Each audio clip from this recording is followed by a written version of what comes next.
Olá, começa agora na sua TV Assembleia o Contraplano, nosso encontro semanal para falar de temas debatidos no Parlamento e assuntos de interesse da população. 28 de junho é o Dia Internacional do Orgulho LGBTI+, uma data importante para conscientizar toda a população sobre o combate à violência de gênero e a luta pela garantia dos direitos dessas pessoas. Mas que desafios têm sido enfrentados pela comunidade LGBTI+, porque a violência contra essas pessoas ainda existe? Quais avanços e conquistas recentes da legislação brasileira beneficiaram essas populações? E como promover uma maior conscientização sobre diversidade de gênero e orientação sexual em nossa sociedade? O Contraplano está começando.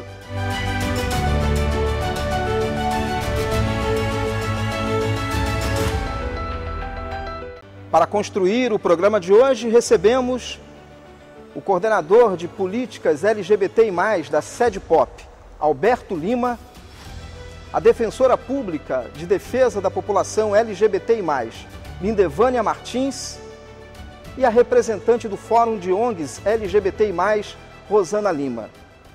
Obrigado por virem.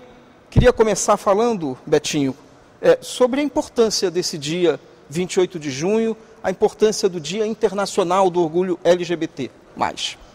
Olá a todos e todas, é um prazer enorme, obrigado pelo convite, E eu já quero começar dizendo que pessoas LGBT existem e são importantes para nós. É importante dizer que o dia 28 de junho é um dia super marcante, para a população LGBT internacionalmente, porque se refere à Batalha de Stonewall. Foi um dia, era um bar que existia em Nova York, onde a população LGBT na década de 1960 a 70 se reuniam para se confraternizar, se amarem, discutirem, e todos os dias elas eram expulsas pela polícia da época, que não aceitava. Então, um belo dia elas resolveram, exatamente em 1969, no dia 28 de junho, se rebelaram contra a polícia. Houve praticamente uma semana de embate entre a sociedade civil LGBT e a polícia da época, até muitos LGBTs, travestis e transexuais foram mortas por esse dia, até que a polícia se conscientizou que eles não iriam parar, e os deixou de mão. Então, nesse dia, eles saíram comemorando, Então, isso foi denominado como o Dia do Orgulho Internacional LGBT, onde o mundo todo celebra essa data, em comemoração à Batalha de Stonewall. Foi aí que surgiu as paradas do orgulho no mundo inteiro. E no Brasil, nós temos a maior manifestação LGBT do mundo, que é a Parada de São Paulo. Em um único dia, ela se celebra o Dia do Orgulho, ela leva nada mais nada menos do que de 4 a 5 milhões de pessoas para a rua, Para você ver como que a gente celebra uma manifestação, e o nosso país ainda é considerado como o país mais LGBTfóbico do mundo, porque a cada 12 horas um LGBT é assassinado nesse país. Então é preciso que a gente se desbruce sobre essa questão das políticas públicas voltadas para o segmento LGBT, para que realmente, de fato, a gente dê visibilidade para esse segmento e diga à população, de um modo geral, que nós só queremos respeito. Os aceites, eles vêm de uma maneira espontânea, mas o respeito é obrigatório, para que todos nos respeitem como cidadãos que somos e que contribuímos também com a arrecadação desse país, porque, querendo ou não, é o evento que mais traz cifras para o estado de São Paulo. É a maior arrecadação do estado de São Paulo, de todos os eventos abertos, que traz. E isso é notório, isso está aí para todo mundo ver. Então, de uma certa forma, o respeito, eles nos garantem isso. Agora, Lindevânia, o Betinho falou sobre esse resgate, fez esse resgate histórico em torno da data. Fazendo também essa historicidade, a gente percebe muitos avanços nessa causa, e que avanços a gente poderia destacar? Fábio, essa pergunta é excelente. E antes de eu responder, eu queria te propor um exercício, né? Não só para você, mas também para quem está em casa, né? Imagine que você está apaixonado por uma mulher e você não pode casar com ela. Ou quem está em casa também está apaixonado, não pode se casar com a pessoa com a qual ama, né? Ou então que você quer adotar uma criança, você e sua esposa, sua companheira, você não pode efetuar essa adoção.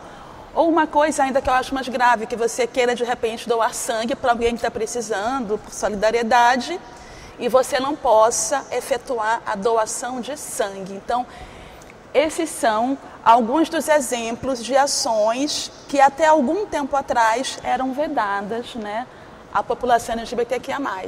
Então, quando a gente pensa em avanços, em direitos que foram sendo conquistados através do tempo e conquistados com muita luta, está aí Betinho para poder confirmar, está aqui Rosa na questão do movimento, né, são dos ativismos, são direitos que não caíram do céu, que de repente alguém em posição de poder na política decidiu, hoje eu vou conferir, né, aos homens gays, às mulheres lésbicas, esse direito não, foi feito de muita luta. Então, alguns dos avanços que a gente pode, designar e listar são esses, em relação ao afeto, em relação à união estável, em relação ao casamento. Então, hoje, homens gays, mulheres lésbicas podem se casar, como qualquer casal heterossexual sempre pode se casar, né?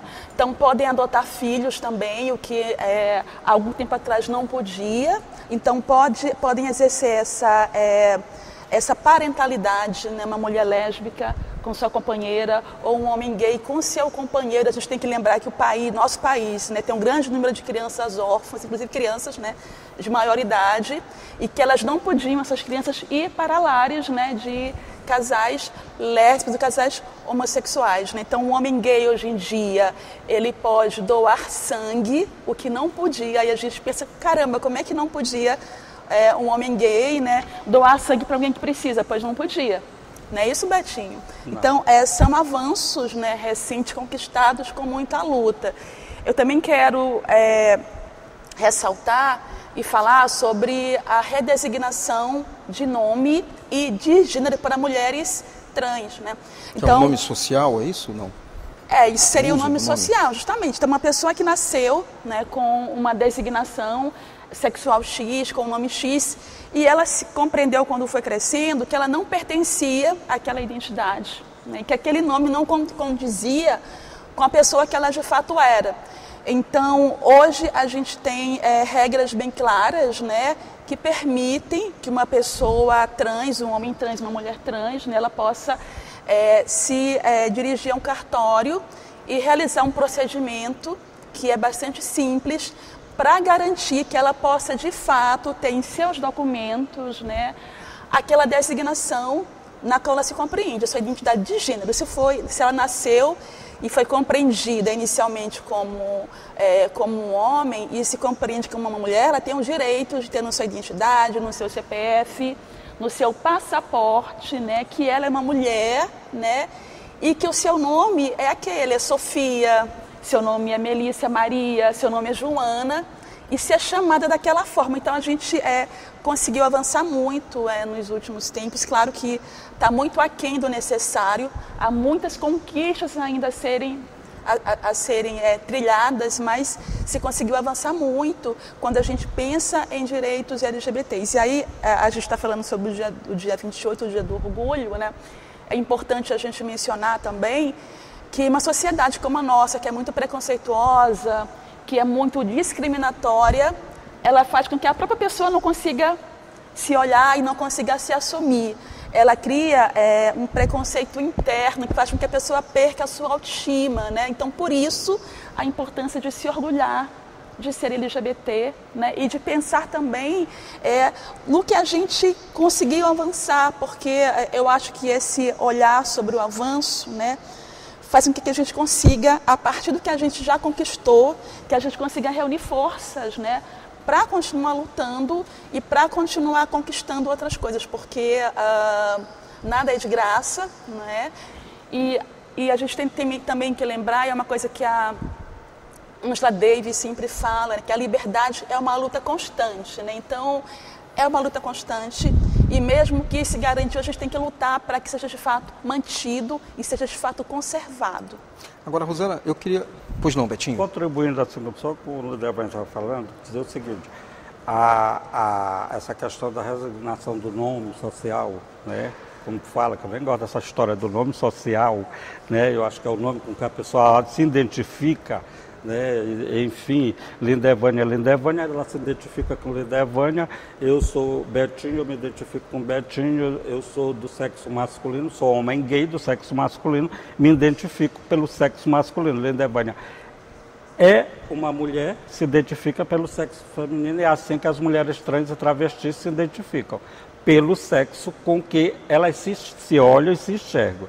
E dizer que assim, até tempos atrás, o que se conseguia era a troca do nome, mas a troca do prenome, né, porque é bem dito que se diga isso, quando a pessoa vai trocar o prenome, gente, mas o nome de família, o sobrenome, ele continua, né? Então a pessoa troca o prenome, sabe, que fica bem claro. E antes se conseguia a troca do prenome, mas não se conseguia, né, trocar a identidade de gênero, não era, doutora Lindevânia?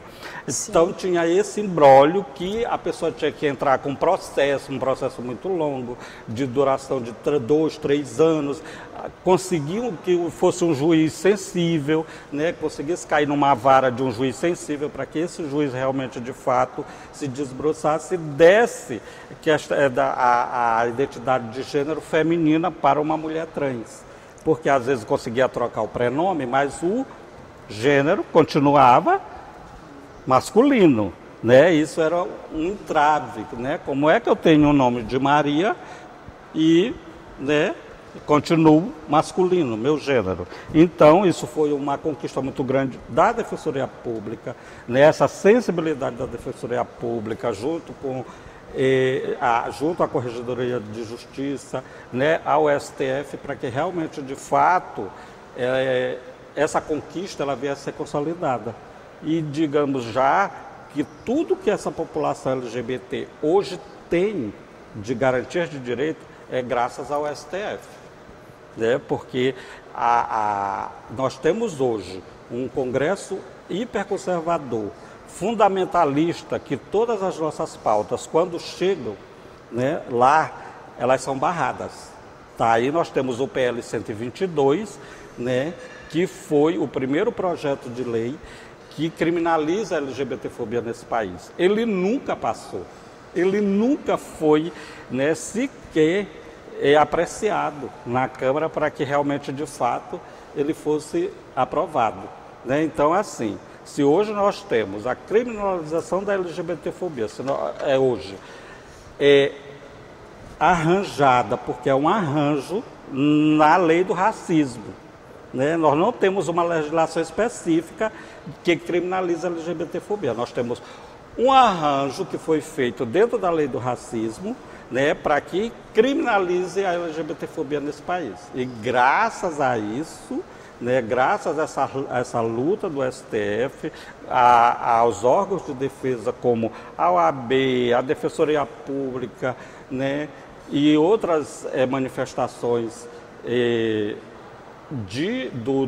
dos operadores de direito que se debruçaram para que realmente, de fato, a gente tenha algumas conquistas consolidadas. Eu queria colocar a Rosana também no debate nesse primeiro bloco, Rosana, até para que a gente está numa perspectiva histórica do resgate desse dia, a Lindevânia, agora o Betinho trouxeram um pouco daquilo que são os avanços, mas que a gente pudesse também falar daquilo que é a sigla, né? Também há uma evolução dessa própria sigla LGBTQIA+, para alguns que hoje são considerados, da sua origem para aquilo que é hoje. Você poderia ajudar-nos a entender um pouco mais o telespectador que está em casa também? Perfeitamente. Eu gostaria de cumprimentar, agradecer, né, a TV Assembleia pelo convite, é importantíssimo esse momento. E também cumprimentar as pessoas que estão em casa, a todas, todes e todos. Bem, a sigla ela começou como nós estávamos conversando sobre homoafetividade, né? Era os homossexuais. Mas deixava de fora N pessoas, N atrizes e atores, né? E daí foi para GLS, gays, lésbicas, simpatizantes. Os simpatizantes estavam incluído todo mundo, o restante, né? Aí veio, depois, com a evolução, se identificou outros atores e atrizes, e aí colocamos LGBT, gays, lésbicas, aí entra bissexuais, né?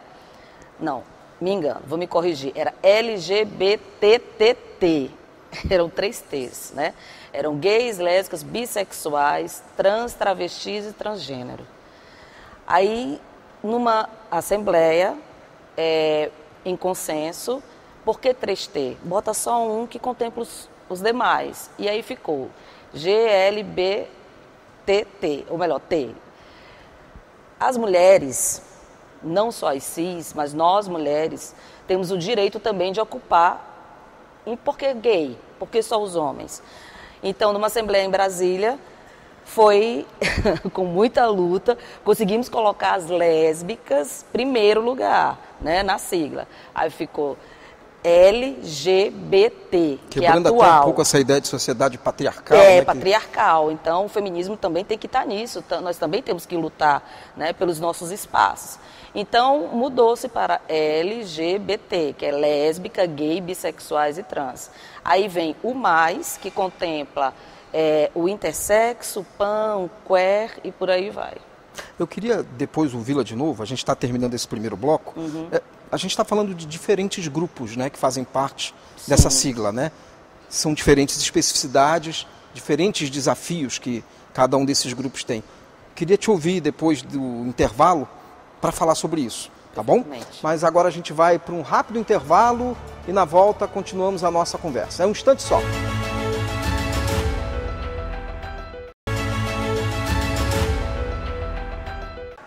O Contraplano está de volta pela sua TV Assembleia. No programa de hoje, estamos conversando sobre os direitos da população LGBTI+. E no final do primeiro bloco, eu deixava uma pergunta para você, Rosana, sobre as especificidades que existem, né? A gente está falando de um movimento, mas de vários grupos diferentes dentro dessa população LGBTI+, e que imagino devam ter desafios, né, também específicos de cada um desses grupos. Sem dúvida alguma. É um desafio que vem, não é apenas no momento como poderia dizer, não é a propriedade apenas desse dia 28, né? Os nossos desafios é 365 dias, 24 horas por dia. A verdade é essa. Não é fácil você ser um LGBT e se assumir publicamente como LGBT, né? Eu vou logo no caso da empregabilidade, certo? Para você conseguir um emprego, as pessoas não te veem o teu profissional.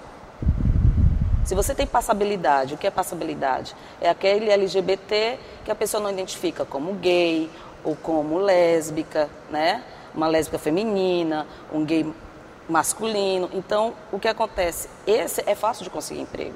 Mas aquele gay afeminado, aquela lésbica que se veste como menino, tem uma rejeição. Você pode ter um currículo maravilhoso, né, com excelência, mas a partir do momento que o teu empregador te vê como LGBT, há aqueles que são sensíveis e entendem, respeitam, né, vão te respeitar como LGBT, a tua orientação sexual, a tua identidade de gênero tá pá disso daqui, eles veem o teu profissional. Mas a grande maioria fica fora do mercado por conta disso. Você conhece algum caso específico? Sim, eu já passei por isso. E foi extremamente constrangedor, né? Eu posso relatar aqui? Pode, claro. Bem, foi muitos anos atrás, uns 20 anos atrás, e eu morava na Coab, num classificado eu fui procurar. Eu tenho certeza que muitos vão se identificar com uma situação dessa. Eu liguei para uma loja, a proprietária pediu para que eu fosse imediatamente para lá, da minha casa para a loja era 10 minutos. Eu me arrumei rapidamente e fui. Quando eu cheguei lá, ela me olhou dos pés à cabeça, com uma cara que já descreve tudo. Você é Rosana, desculpa, mas infelizmente acabou de ocupar o cargo. Eu, em 10 minutos. E fica muito claro, né? Não, estampado. Sim. Isso é uma violência que nós sofremos diariamente. E não só a nível de empregabilidade, mas um atendimento médico, também atendimento educacional nas escolas, muito, isso acontece demais. Porque o que acontece, as pessoas falam assim, esse gay, ou essa mulher trans, esse trans, ele não ficou na escola porque não quis. Não é bem assim. Não é bem assim, né? E o que acontece é que nós sofremos muitas violências. E negações de direitos. Porque eu quero deixar bem claro a você que está nos assistindo que LGBT é um ser humano. Ele tem direito a todos os direitos que você tem também. De ter bom emprego, de ser um advogado, um juiz, um doutor, entendeu? Em todas as áreas. Nós temos o direito, sim. Somos capazes, competentes, somos excelentes profissionais. Só que as pessoas primeiro olham o estereótipo. Ele não olha a capacidade que tu pode ter. Muitos não são nem entrevistados quando vão, como se diz, tentar um emprego. Imediatamente são rejeitados. Não, você infelizmente não se enquadra. E há aquele também que, quando tem passabilidade, um LGBT quando ele tem passabilidade e está numa empresa, né? E esta empresa descobre que ele é um LGBT. Quando eu falo LGBT, está incluído em todas as letras, né? Aí o que acontece? Não demora muito, tem a rejeição dos colegas de trabalho, o tititi, né? Aquela rejeição de não querer estar perto, não querer... Aquela amizade dentro do setor de trabalho acaba. E o empregador, no caso o dono do departamento, o chefe do departamento, o dono da empresa, já vai te colocar na lista de corte. E pasmem vocês não, isso é mais rotineiro do que a gente possa imaginar. Agora, por que as pessoas ainda se preocupam com a orientação sexual, com a identidade de gênero dos outros? Fábio, isso é uma questão muito séria e muito importante, mas eu só queria fazer um comentário sobre isso que a Rosana falou, né? Porque essa exclusão do mercado de trabalho, né, ela leva, por exemplo, mulheres trans à prostituição. Né? Muitas mulheres trans à prostituição. E aí tem seu corpo sexualizado, né? E as pessoas que não são sensíveis a isso, são mulheres que não conseguiram oportunidade de emprego e têm que sobreviver. Então, elas são empurradas, na verdade, para a prostituição. Isso é muito sério, né? Ou então você coloca algumas identidades LGBTs no lugar de gueto. Por exemplo, é um homem gay, então ele vai ser o quê? Cabeleireiro, né? Então, são as profissões aceitáveis. A gente tem pessoas LGBTs, né?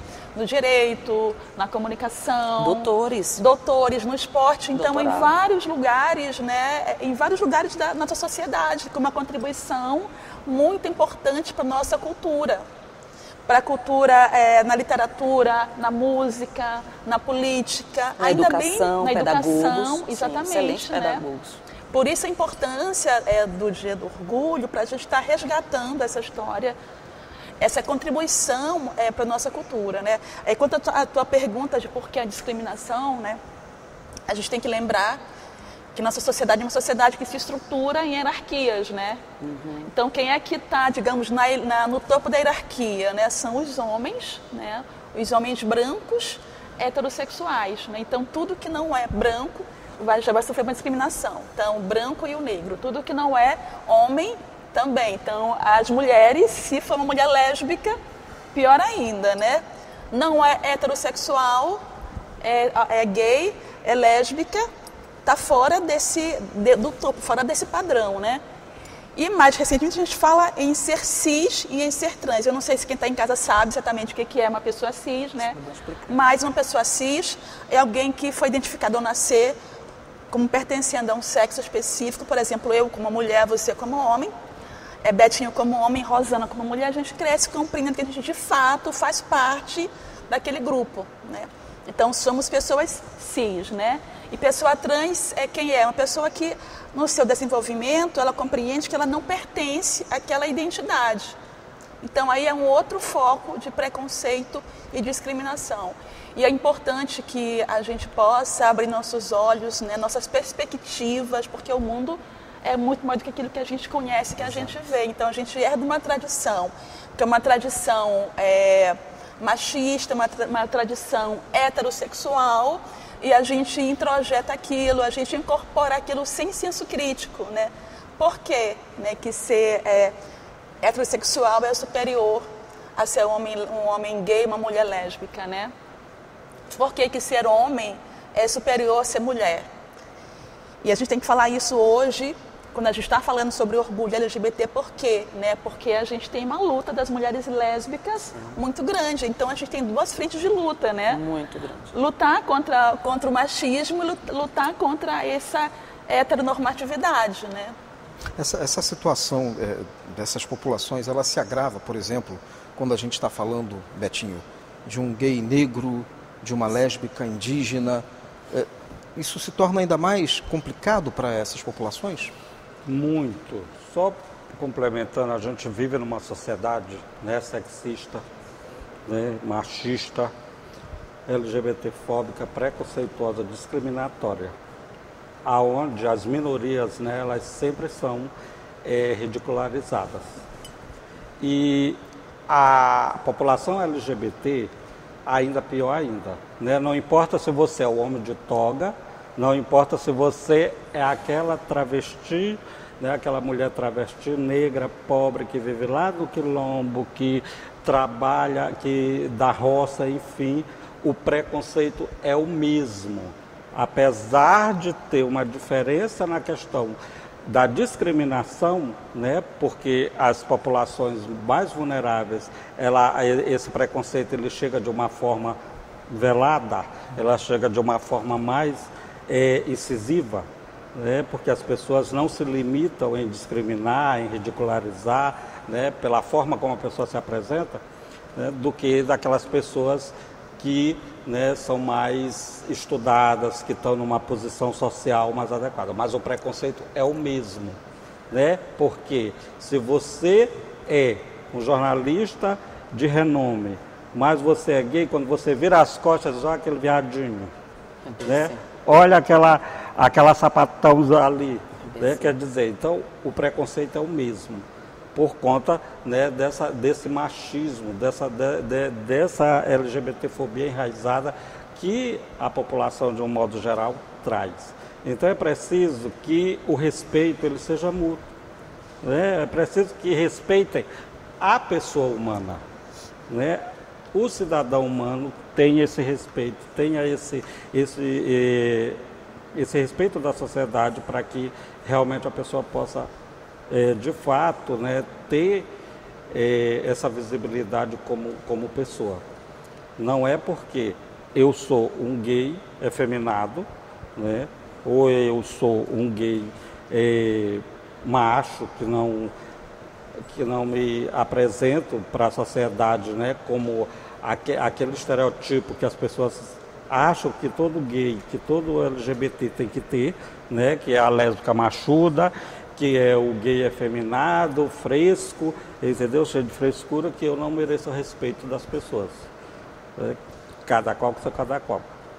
E é preciso que o respeito ele seja a base de tudo, para que as pessoas comecem a se enxergar como cidadãos de fato e de direito que são. E aproveitando o teu gancho, Betinho, empatia, você tem que ter empatia ao próximo, né? Infelizmente as pessoas têm essa mania de julgar. A partir do momento que você julga alguém, tem 10, 20 também te julgando pela tua forma de agir, pela tua forma que tu andas, né? Pela tua forma de se vestir e de se comportar. Então nós não devemos, infelizmente, isso é natural do ser humano, julgar as pessoas. Ah, ela é lésbica, machuda porque ela quer. Não, eu nasci lésbica. E me aceito como tal. Mas, infelizmente, há muitas pessoas, há muito dos nossos companheiros e companheiras que não se identificam por medo de ser expulso da família, de ser excluído na sociedade, na escola, na faculdade, na sua área de trabalho.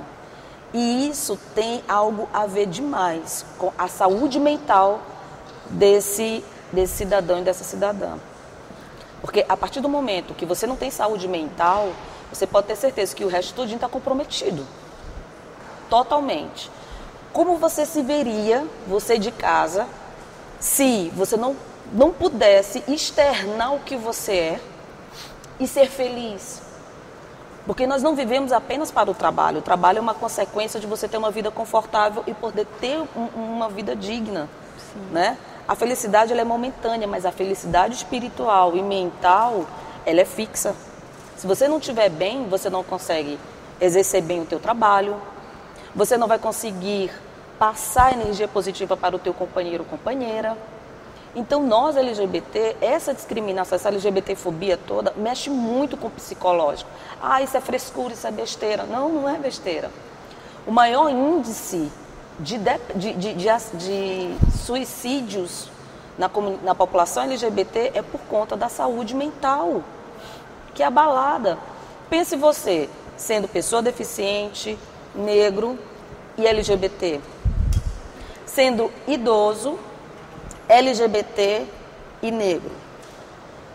A gente puxa os outros grupos negros, pessoas com deficiência, porque nós passamos por todos eles. Por todos eles. Né? O idoso, o que será de um idoso LGBT? Quais são as políticas públicas que o Estado tem para essa pessoa? O que vai ser dessa pessoa? Né? A gente não pode pegar um sujeito e simplesmente dizer assim, não, é velho, deixa pra lá. Não é assim. É com essas pessoas que nós aprendemos a ser o que nós somos, a ter os nossos valores. Respeito, é tão bom quando alguém chega e te respeita pelo teu trabalho, pela pessoa que você é. E por que não respeitar o próximo? Se o que tu veres em mim não te agrada, eu sou o que eu sou. Apenas respeite por o seu ser humano. Ponto final. Você não precisa me odiar pelo que eu sou. E muito menos eu te odiar pelo que você é. As coisas não devem ser assim. Isso é uma ignorância muito grande. Você odiar o outro porque é uma pessoa gorda. Uai, pergunta se é por conta de alguma doença. Pergunta se está precisando de uma ajuda. É tão mais confortável você odiar, criticar e rejeitar do que você chegar para a pessoa e Devane, o que você está precisando, amiga? Por que você está assim? O que está te faltando? Eu posso te ajudar? Mas isso não ocorre, porque é muito mais fácil e confortável você ignorar o outro e odiar, do que você amparar, respeitar, perguntar. Hoje você já perguntou para sua mãe, para alguém da sua família, o que está acontecendo, por que a pessoa está tão calada, por que a pessoa está tão hostil? Às vezes a saúde mental que está comprometida. E a gente só vê o nosso umbigo. Infelizmente, é assim que as coisas são. Obrigado, a gente vai para mais um intervalo e na volta o último bloco do programa Contraplano de hoje.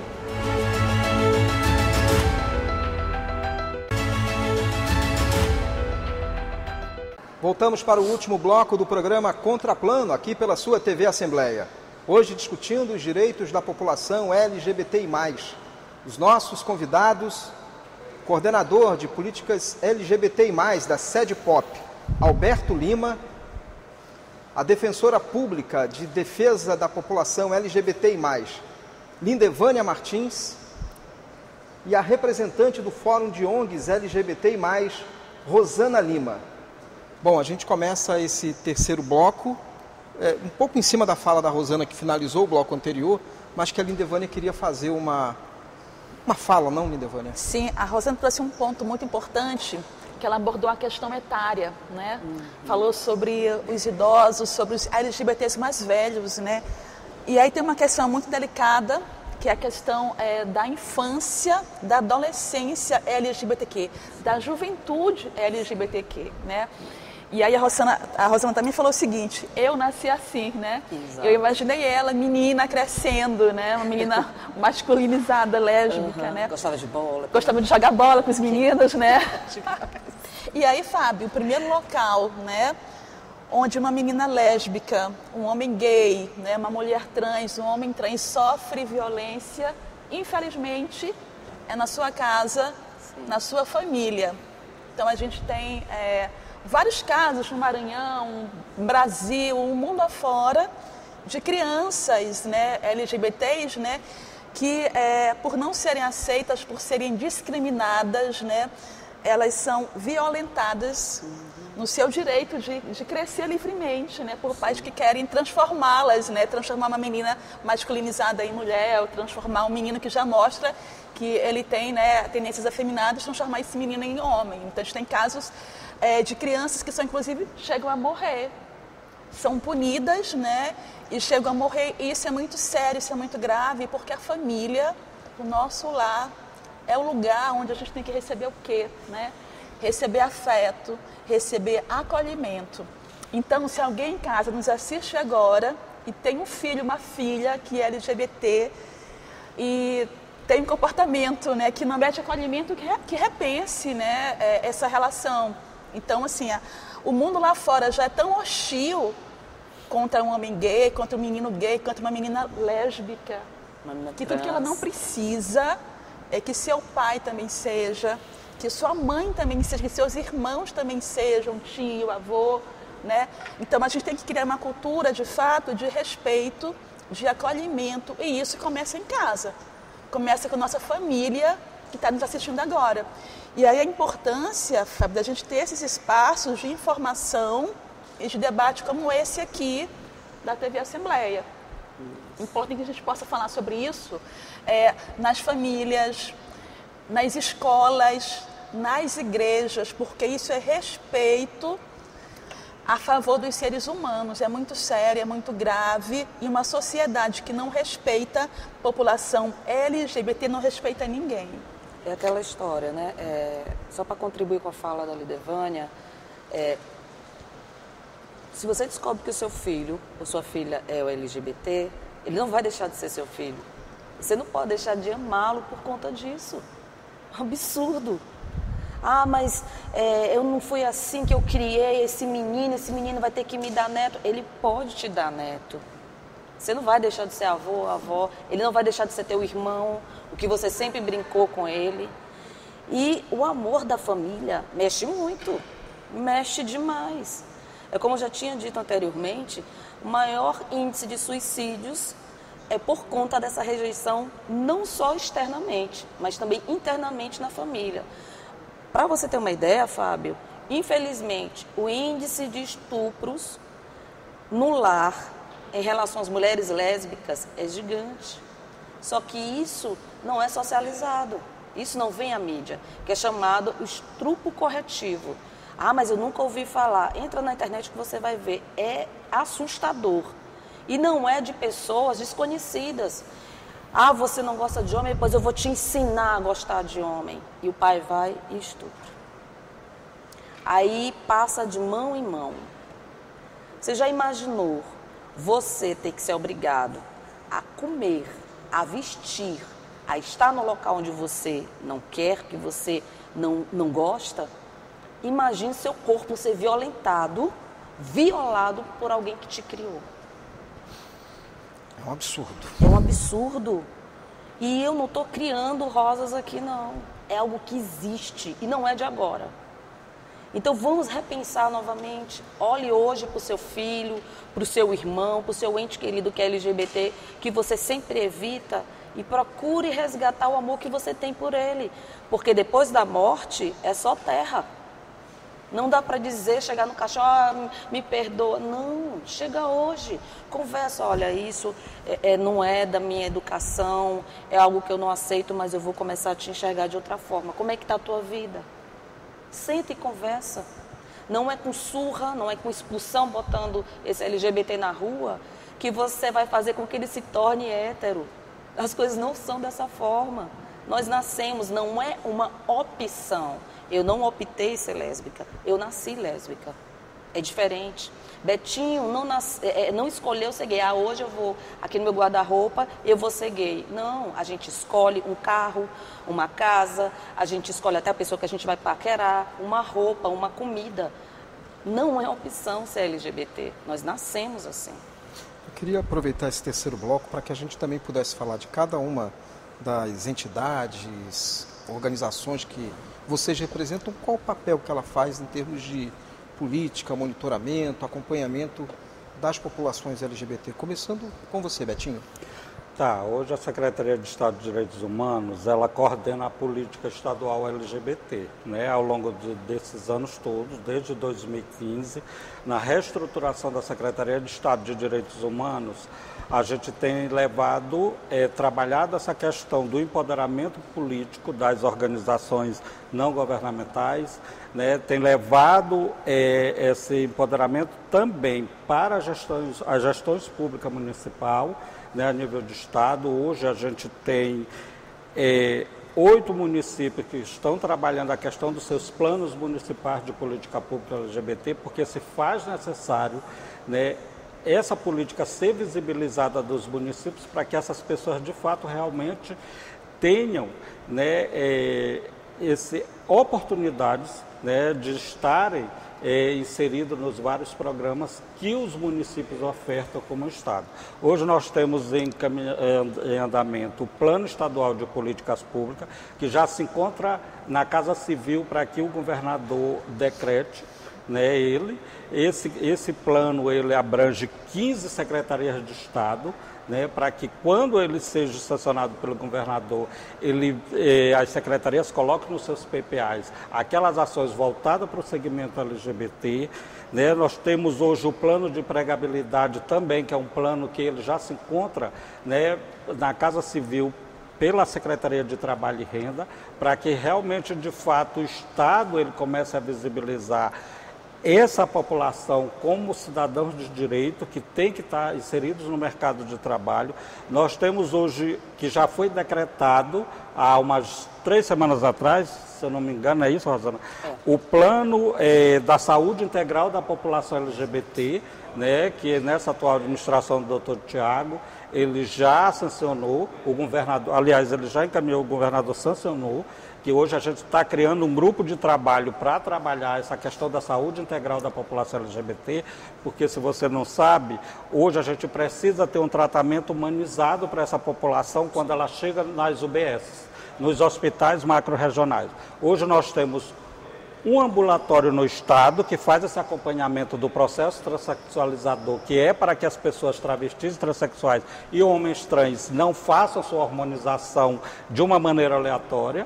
Nós temos uma iniciativa que é do Hospital Universitário, né, de profissionais do Hospital Universitário também, que tem esse projeto. Hoje a gente conta com 2 ambulatórios a nível do Estado, para que faça esse acompanhamento, mas a gente precisa expandir, né, porque o Estado ele tem 217 municípios, então a gente precisa expandir. É preciso que os profissionais da saúde entendam que quando chegar uma mulher lésbica, uma travesti, um homem gay, né, ele tem um tratamento adequado e digno, né, que não sejam pessoas diferenciadas e que não sejam acolhidos. Então hoje nós temos um núcleo dentro da Defensoria que atende mulheres e população LGBT, já entrei na seara de Lindevânia, né? Vamos inclusive ouvi-la, Lindevânia. Né? Então, assim, a gente já tem muitos avanços, muita conquista, que hoje a gente trabalha essa questão. Hoje a gente, fazendo um apanhado aqui geral, hoje a gente tem esse trabalho organizado já em 88 municípios a nível de Estado, levando esse empoderamento, né, essa sensibilização, porque é preciso que o gestor seja acessível, né? Apesar de ele ter que garantir, mas ele também tem que ter essa acessibilidade de olhar esse segmento como população realmente de fato de direito. Vou passar para minhas amigas. Lindevânia, por favor, Defensoria. Obrigada. Fábio, a Defensoria, ela criou no ano de 2011, então já são 12 anos, né? O núcleo específico que vai trabalhar só com mulheres e população LGBTQIA+.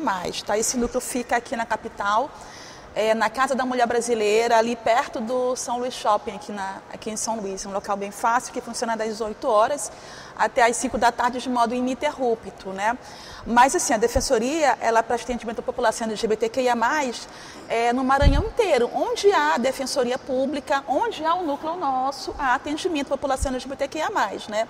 Se há um núcleo específico como o da saúde, também fazemos ações articuladas. Então, a Defensoria, ela faz o que em relação à população LGBTQIA+, né?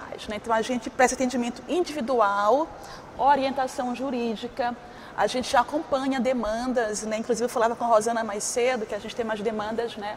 Que são demandas mais recentes, nós não tínhamos antes, de mulheres lésbicas que querem, né?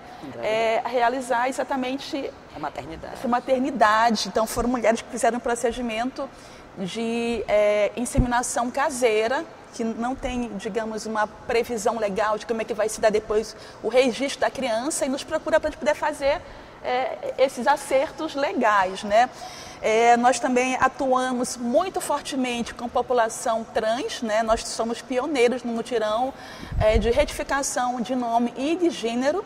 É um trabalho que a gente faz todo dia, na verdade, de segunda a sexta, mas a gente prepara os mutirões como forma de intensificação e divulgação do serviço. Então, a gente faz esses serviços tanto aqui em São Luís quanto também no interior. Fizemos já em Caxias, fizemos em Imperatriz, em Bacabal, em Pinheiro. É um atendimento que nos orgulha muito, porque gera um impacto na vida das pessoas muito significativo. Betinho já acompanhou, Rosa também já acompanhou. Então, a gente tem casos de mulheres trans, né, que elas deixaram até dia uma consulta médica, porque foram chamadas pelo nome registral e envergonhadas, levantaram, foram embora e não ficaram, né, para poder ter aquele serviço. A gente faz esse trabalho judicial, também o extrajudicial, a gente também faz uma coisa que eu acho de muito importante, né, que são as ações educativas. A gente vai para as comunidades para falar sobre respeito e sobre dignidade LGBTQIA+, também para informar. Então, você é uma pessoa LGBT, você sabe quais são os seus direitos, né? Como acessar, onde procurar. Aconteceu isso com você, você sabe o que isso significa. Então, a gente chegou aí a locais no interior, por exemplo, em que nunca tinha tido nenhum tipo de evento LGBT.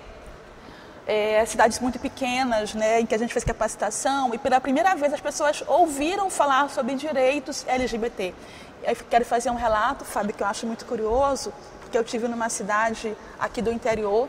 Vou dar um minutinho para esse relato, para a gente ainda ouvir a Rosana. E era um senhorzinho de uns 80 anos de idade. Ele chegou para mim, depois falou assim para mim: doutora, olha, eu queria falar para a senhora que eu era uma pessoa homofóbica, mas agora, após a palestra, eu não sou mais.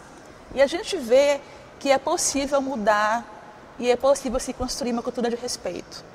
Peço desculpa ao Betinho e à Lindevânia, mas é porque o tempo... Não, tranquilo. A gente precisa cumprir pelo menos ali pertinho dos 15 minutos cada bloco. Rosana, por favor. Bem, o fórum, ele existe há, se não me engano, há mais de 20 anos, né? Somos compostos por 4 pessoas. Eu estou na cadeira de lésbica, né? As 4 letrinhas, LGBT. Né? São 4 coordenadores. Temos as nossas filiadas, que chegam a quase 35 filiadas. Nós estamos tentando expandir. Quem são essas filiadas? São grupos organizados nos seus municípios, diversos municípios, né, que lutam pelas políticas públicas. Mas Mandurinha só não faz verão. Então tem que ter uma instância maior aqui na capital, justamente para... juntamente com o coordenador, que é a Sede Pop, que é o grande pai e mãe desse movimento todo, né? Que sempre nos ajudou, sempre nos orientou, sempre foi parceiro, juntamente com o Conselho Estadual LGBT. Nós temos o Conselho, nós não somos aleatórios, somos extremamente politizados e também organizados. E o que faz o fórum? Ele vai justamente captar, juntamente com a Sede Pop, ou sozinho, o fórum vai até a secretaria, averiguar que tipos de políticas públicas existe para essa população. Caso não tenha, a gente não vai estar enfeitando, nem criando unicórnio com lantejoulas, mas sim, a gente vai propor aquela parceria. Se tem políticas públicas voltadas para as pessoas negras e isso nos contempla, a gente constrói juntamente com essa secretaria para incluir a população LGBT. E também levamos propostas, porque nada melhor do que você chegar a um órgão público e propor porque o gestor ele não é obrigado a saber o que a população LGBT precisa. Muitos são extremamente sensíveis e entendem isso, outros não. Pasme você, Fábio, o fórum, o trabalho do fórum é muito árduo, porque quando a gente chega até a secretaria, os senhores gestores e gestoras da Secretaria do Estado nos recebam, não nos cozinhe não, porque nós precisamos avançar, porque o nosso governador, ele é sensível à causa, à nossa causa. Nós não somos pessoas nem aberrações, precisamos de políticas públicas que são tão simples, não são coisas assim, mas isso não vai dar aqui. Sim, a política, meu gestor, que você tem na sua secretaria vai nos contemplar. É só apenas alguns ajustes. Na Secretaria Pública, SSP que nós fomos, juntamente com a sede POP, né? O que nós queremos é um atendimento mais humanizado na hora da abordagem, um LGBT. Na SETS, empregabilidade e renda. Na educação, na SEDUC, que nós ainda vamos, nos aguarde. Dá logo recado, né? E o que acontece? O fórum, ele existe para que criar, amparar e empoderar as instituições a nível Estado. As 217 municípios, a gente vai chegar lá. E mais uma coisa bem aí, quero agradecer, né, à TV Assembleia, em nome do Fábio, a esta casa por ter nos convidado. Esse aqui é um momento importantíssimo. Eu até vou fazer uma provocação a você, Fábio, e a TV Assembleia. Vamos marcar um outro momento. Não precisa ser apenas por conta do dia 28 de julho, a gente tem muito a discutir. Você viu aqui que essa mesa não a gente tentou puxar vários, mas o tempo realmente tem que ser respeitado.